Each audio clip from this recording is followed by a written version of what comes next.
From WFRV TV, Local 5, serving Northeast Wisconsin, including Green Bay, Fox Cities, and the Lakeshore. This is Newsmaker Sunday. Good morning, and thank you for joining us for Newsmaker Sunday. I'm Tom Zaleski. I should say maybe welcome to the jungle. May is the time of the year when people start planting their gardens. And if you don't know what to do for your garden yet, boy, this is the show for you. Because joining us this morning, once again, we're so glad to have you back. Melinda Myers, nationally known gardening expert and good friend of this show. Oh, Melinda, you know, we've been doing politics and draft for months and months on end. It is so great to be able to talk our gardens. It's the happy place. Whether you're the gardener or the person who enjoys what the gardener in your life does, it's a great place to be. Research has shown that gardening, getting out in nature, elevates our mood, reduces stress. For kids, it helps them be focused, score better in school. So a lot of reasons to get out there. I believe it. You brought so many plants, so many flowers, so many gadgets, and we're going to get to each and every one of these. But let me just start with a few basic questions here. You know, everybody wants to get going right now. When should we start to put our gardens in? You know, all of these plants have been going in and out of my house because it's a little too chilly for many of them. Pansies, snapdragons, the Sonettis that you see here are tolerant of the cooler temperatures we're experiencing right now. But things like your fuchsia and your coleus are very sensitive to the cold. So I can't resist, bought them early. You're my excuse. Oh, I'm going to do TV. I need this planter. But out on the warm days, back in when it's going to be chilly at night. And then I brought along, there's a white fabric right there on that table. This is called a row cover. Whoops, sorry. It's a row cover, and what you can do if you put your plants out a little early is you cover them up. It traps the heat. You want to anchor it down. It traps the heat but lets air, light, and water through. So if you push the season, get your tomatoes out earlier than you should, use some row cover and cover them up, and that's one way to protect them from frost. And what's earlier than we should? So with tomatoes, you know, tomatoes, impatiens, fuchsia, coleus, end of May, even better early June, because you know, even though things are crazy now with weather, warm, cold, warm, cold. Things like beans and cucumbers, we can get those out the middle of May.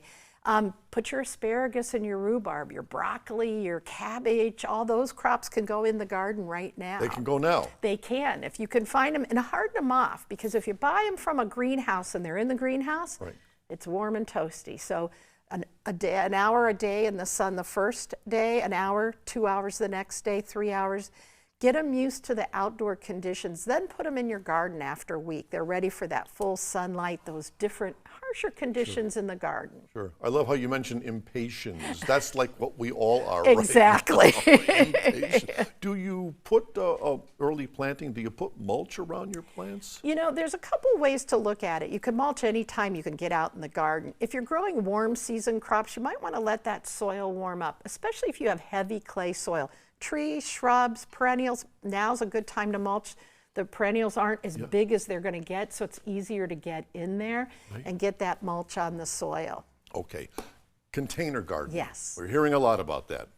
What can you tell us about that? So one reason to do it is you can bring the plants right to your back door. I have a large property and I have a big garden, but I always use pots. I want to bring the hummingbirds and butterflies to my door. I want to have my herbs handy so that when I'm cooking and I forgot the basil in the garden, I can go out and harvest it from the pot that's on my patio. Oh, she brought this basil. Basil, you can smell it from here. It is just fabulous. Best plants for shady locations. You know, right next to you, in front of you, is a coleus in the middle, the fuchsia hanging down. And one of the reasons I like this planter is it mixes the fuchsia with other plants, and there's a Riger begonia as well. Because we think of fuchsia, a hanging basket, right? Typically that's what mom gets for Mother's Day, but mix it up a bit and add a little intrigue. Great for the shady areas. House plants. Over here we have Griffin begonia, one of my favorites. I've overwintered some for 4 years now, in the house, out in the summer. Asparagus fern, another one you can overwinter, and Secretia.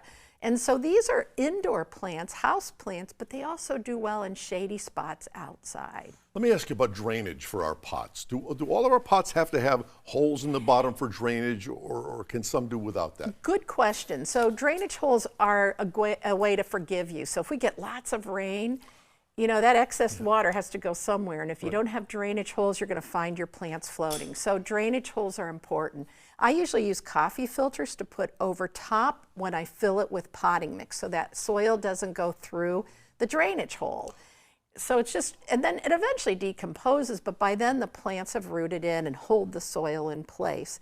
And then if you have that pot, maybe it's a family heirloom, and you're worried about drilling holes in it, what you can do is double pot. And here, just set the pot, and here there's just some, you know, I've elevated it using just a pot lifter. Yep. And then I set this on here, so I cover the pot. And if there weren't drainage holes, that'd be a great way to add drainage. So if it fills up with water, I take this plant out, dump that excess water, and set it in. We're gardening today, folks, and we have much more to come with Melinda Myers, so please stay right there.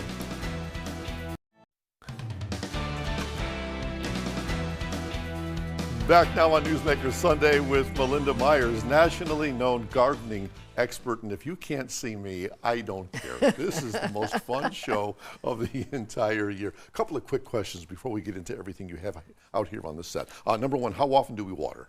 Water thoroughly, check your containers every day. In-ground gardens, once plants are established, you know, usually once a week with heavier soil.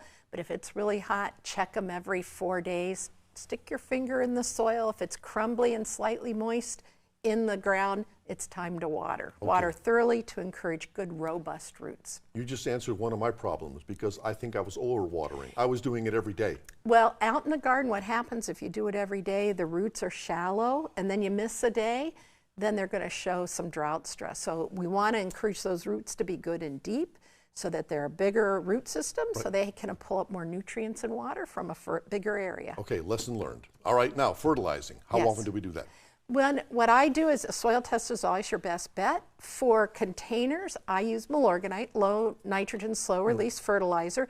I put it in when I plant, and if needed, 6 or 8 weeks later. Sometimes not at all. But a pot like this one with the fuchsia is so jam-packed, you're probably going to have to give it a second dose. And that's a slow release fertilizer. But something like the succulents, they don't need a lot of fertilization, and they do pretty well with kind of lean soils. So when you plant, and that's pretty much it. So let your plants be your guide. In the garden, annuals and your vegetable or annual flowers at planting, and a soil test will tell you what, if anything, you need to add. Trees and shrubs every 5 years if needed. Same with your perennials. Top dress with a little compost, an inch every other year. If your soil's healthy, that's good enough. And then spot fertilize plants that tend to be heavier feeders. Okay. All right. All of our gardening friends don't want to hear my questions. They want to talk about your stuff. What do we have out here? So, well, first of all, you probably saw what you were hiding behind. Yes, yes. Converting old pallets. I'm huge about, instead of throwing it in the landfill, how about converting it to a planter? So you've probably seen lots of pallet planters. You can find things online. We took a corner of the pallet, put some hose clamps, put some small pots, potted them up, and we've got a nice display. As I mentioned during the break, that's $300 in Door County somewhere. Or just put a little sweat equity in there and you're good. And we also have some slides that show some vertical gardening that help you save space, increase your gardening space, and maybe create screens or privacy as well. So this was a fun thing we did at State Fair a couple years ago. Bamboo post, and we trained pull beans up so kids could hide in, be a little teepee to hide out in.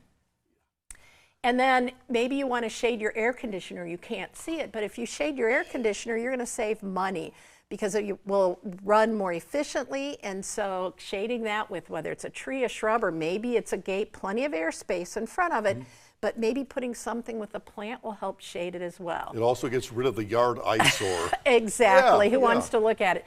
This is a climbing hydrangea, one of my favorite. When you're growing a vine, some twine around the support. These have root-like holdfast, so it needs a rough surface. And so knowing how that vine climbs is important to know how to secure it. Okay, you've got mini stuff. I do, and I wanted to bring these. These are called kitchen minis, and they're new last year. There's tomatoes, peppers, and I brought a cucumber along. 6 to 8 inch pot. I started these from seeds a few weeks ago. I found these at my local garden center. And then I've got a small trellis. These will grow about this tall and produce 6 or 8 full-size cucumbers. It'll be nice and tasty. You can harvest tomatoes, grow them in a sunny window indoors or on a balcony or a patio in a small pot. The smaller the container, the more often you water. So check it every day, maybe twice a day when it's really hot, if it's outside. So this is not something you would grow inside and then transfer outside. You're just growing it. You could if you wanted, or if you don't have space, you can leave it inside in a sunny window or under an artificial light. So it really lets everybody have a chance to garden. Okay, this is self-explanatory, but this is cool. So this was my dad's old toolbox, and I wanted to think about him and remember. And so I drilled some holes in the bottom, filled it with a well-drained cacti and succulent mix and some succulents, great for a sunny, hot area once I get them hardened off and ready for the outdoors. There again, that's a big dollar item somewhere. Somewhere, exactly, exactly. And the other thing I did, and I don't know if we can get a picture of the other vertical garden, I took some old jeans, headed for the thrift, the recycling, the textile recycling, and I made little pouches, and I potted up some pansies in there. There you can see it. And so that's something I can mount on a fence or a wall and display. So a great way if you've got those jeans that have too many holes that they're not cool anymore, right? That they really need to be recycled. Just cut the bottom off, sew them up. Don't need to be an expert seamstress. And a great way to recycle an old board and some jeans. Wow. Everything we're talking about here, people are not going to remember. Right. You've got webinars, you've got websites. How can people find information that you have available? So melindamyers.com. I've got information on sun and shade containers, a recorded webinar that's free to watch, some hands-on activities that I've got a guide to, a video. Vertical gardening is coming up. So I talk about how I made these, and then I'll have more examples to show you. And our last one's attracting hummingbirds. So I have lots of webinars. The recordings are always up for at least a year. Handouts that are very detailed, answers to questions. We try to help people have fun and be successful. All right, and we're going to talk hummingbirds and a whole lot more right after this, so please stay right there.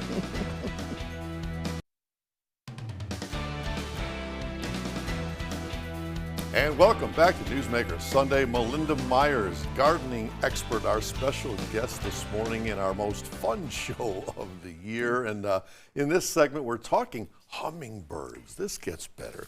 You've got hummingbird attracting stuff. What do we have? So one of the things is to plant your garden to bring them in. And they're on their way up. So it's get your feeders ready and check your garden. Columbine, this is a cultivar of our native columbine. But this is filled with nectar and a great favorite hummingbird plant. Sun to shade, wonderful plant. Lungwort, this is frosty raspberry frost, which has variegated leaves, but the flowers kind of closed up on my trip up here, but a great hummingbird plant. In fact, Dawn, who works with me, always watches her lungwort to find out when the hummingbirds have arrived. Sure. So it's a great one. Petunias, this is wave petunia, 30-year anniversary for this trailing petunia. An excellent one, easy to grow, right? Some of the new varieties are so much easier than the old ones. You had a deadhead. Salvia, I love salvia, the black and blue salvia, the big anise salvias, but also the mealy cup, terrible name, but are great hummingbird plants, butterflies as well. Mm-hmm. And then heliotrope, fragrant, which is one of those, thank you, which is fragrant.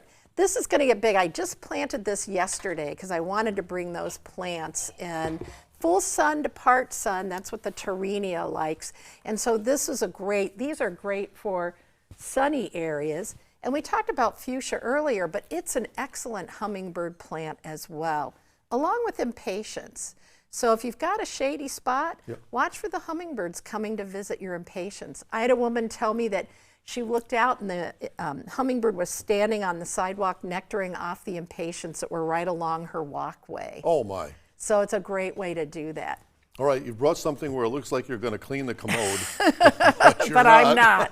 So feeders are something else. I have feeders around my house in a somewhat shaded area so they last. Keep them 15 feet apart or more because hummingbirds are very territorial. Really? It's amazing. We have 2 on either end of our house, and they chase each other around. But hummingbird feeders are a great way. Don't dye the feed. Just have a red container or purple. That will bring them to the feeder. And then 1 cup of sugar and 4 cups of water. That's what you're going to fill this with. Clean it every few days, and you're right. You know, I grew up that you never threw your toothbrush away. The old ones were the cleaning. But these are great because you could get into the ports and clean it. And we want to keep them safe if we're bringing them to the house. So, you know, make sure you change the food, especially when it's hot, every few days, and clean that feeder before putting it back out. All right. What about that red bottle of stuff you always see at the big box store? Right. Skip the stuff that has food coloring in it, but if the bottle itself is red, but the material inside, the food inside is clear, that's fine. But you can make it 1 cup of sugar, the same thing you use for baking and cooking, and 4 cups of water. So you can make your own nectar. Wow.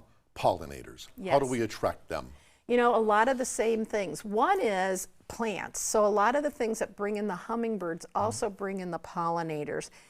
Water. I brought a little mini bird bath, but having a bird bath that has sloping sides is great. I was reviewing some Birds in Bloom copy, and they had somebody send in a picture of a hummingbird next to a goldfinch, both drinking out of the bird bath. Oh my. Pretty amazing. Yeah. So we want it shallow so that they don't have to take a bath, so pollinators can be on the edge taking a drink. Change that out every couple of days. What I do with my bird bath is when I water my pots, check them every day, I change the water in my bird bath as well.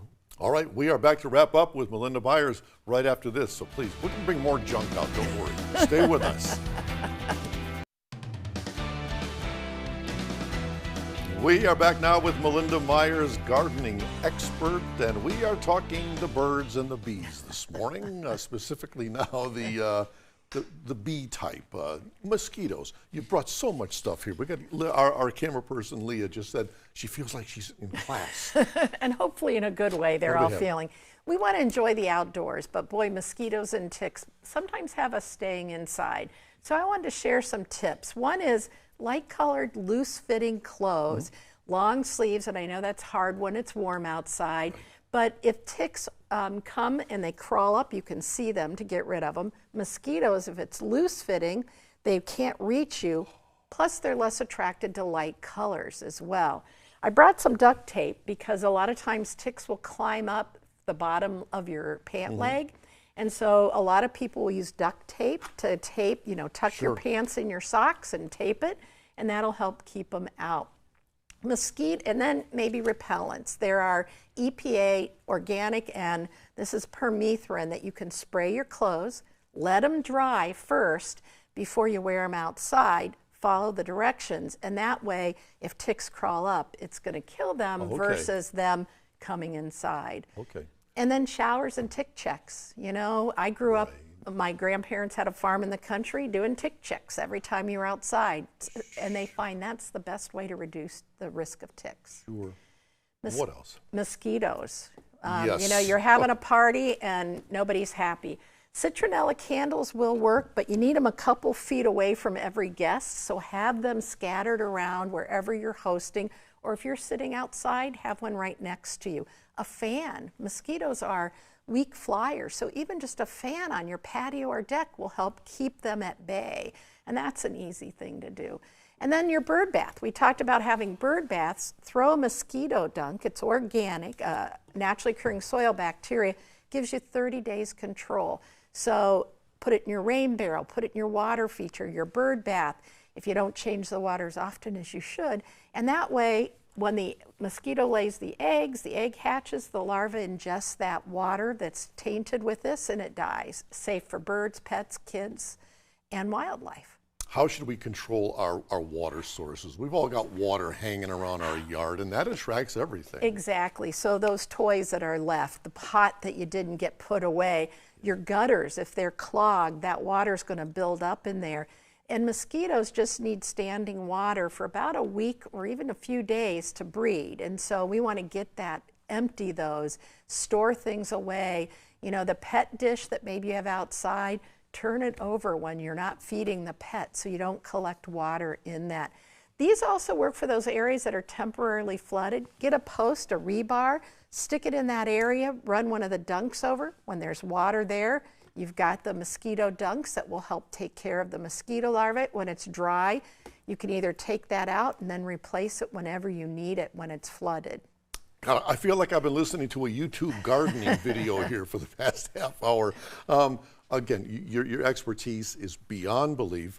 People want to know where to get a hold of you, where they can watch your stuff. You may have products available. How can they find you? melindamyers.com. We try to keep it very easy and simple, so hopefully they'll remember me and find my website. There's information on my books, my DVDs, and instant streaming video that I did with great courses, so you could have more in-depth webinars, webinars live, webinar recordings, information, audio and video tips. My goal is to help people have fun and be successful. So trying to give you lots of options to learn how to do just that. I bet you people are out there wondering, what's in your garden? Well, there's a few weeds I need to take care of. I did get my potatoes planted. My garlic is up a few inches and it got in late last fall. My cole crops, my broccoli, Brussels sprouts, and cabbage are in, and I'm looking forward to warmer weather the end of May when I can plant all those tomatoes and peppers that are growing in my spare bathroom under lights. Oh my, aren't we all? All right, Melinda Myers, what a joy. Thanks so much Always for coming. A pleasure. Always look forward to this every year with you. Thank you. And if you have a newsmaker in your town you think we ought to have on this program, let us know about it. Send us an email to tips@wearegreenbay.com, or you can message us on Facebook. Be sure to join us once again Sunday morning at 7:30. Until then, have a great day.